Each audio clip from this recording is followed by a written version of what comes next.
എല്ലാ മനുഷ്യനും എക്കാലവും കൊതിക്കുന്നൊരു കാര്യമാണ് നമ്മുടെ ജീവിതത്തിൽ ഒരു ദൈവപ്രവൃത്തി വെളിപ്പെടണം എന്നുള്ളത്.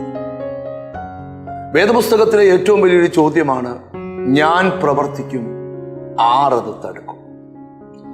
ഇന്ന് ദൈവം നിങ്ങളോട് സംസാരിക്കാൻ പോകുന്നത് ദൈവത്തിന് നിങ്ങളുടെ ജീവിതത്തിൽ പ്രവർത്തിക്കുവാനുള്ള സമയമായി എന്നുള്ളതാണ്. 119 സങ്കീർത്തനത്തിന്റെ 126 വാക്യമാണ് നമ്മൾ ഇന്ന് ധ്യാനിക്കാനായിട്ട് പോകുന്നത്.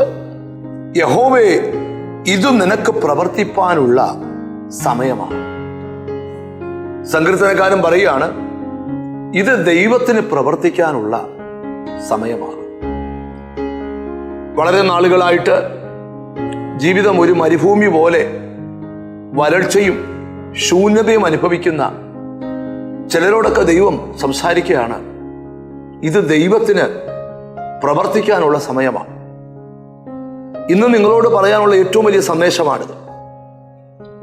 ഒത്തിരി വർഷങ്ങളായിട്ട് ദൈവപ്രവൃത്തി കാണാൻ കൊതിച്ചിട്ട് ഇതുവരെ ഒരു ദൈവപ്രവൃത്തി കാണാൻ കഴിയാതെ കർത്താവ് എന്നെ കൈവിട്ടോ, കർത്താവ് എന്നെ മറന്നോ എന്ന് 100 ചോദ്യങ്ങൾ നിങ്ങളുടെ മനസ്സിനകത്ത് തല ഉയർത്തുമ്പോൾ പരിശുദ്ധാത്മാവ് നിങ്ങളോട് പറയുക, നിങ്ങളെ മറന്നിട്ടില്ല.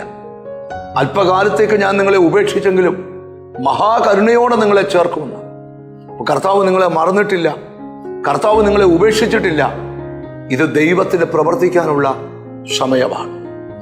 എങ്ങനെയാണ് ദൈവം പ്രവർത്തിക്കുന്നത്? നമുക്ക് വിശ്വസിക്കുവാൻ പറ്റാത്ത തലത്തിൽ പ്രവർത്തിക്കുന്നവനാ ദൈവം.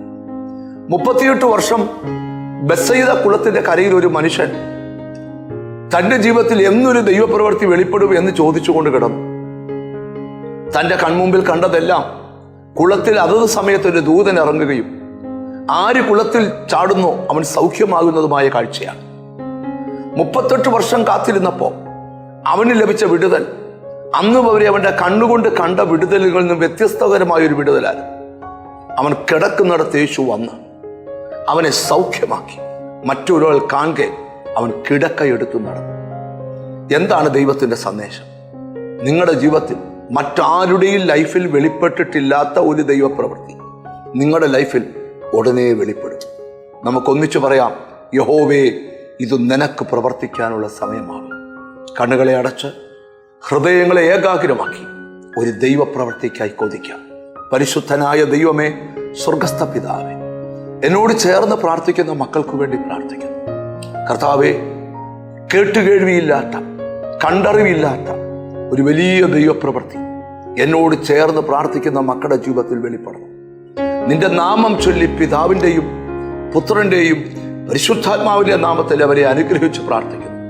അവർ അനുഗ്രഹിക്കപ്പെടട്ടെ, യേശു ക്രിസ്തുവിൻ നാമത്തിൽ തന്നെ. ആമേൻ. ഇത് ദൈവത്തിന് പ്രവർത്തിക്കാനുള്ള സമയമാകുന്നു. God bless you.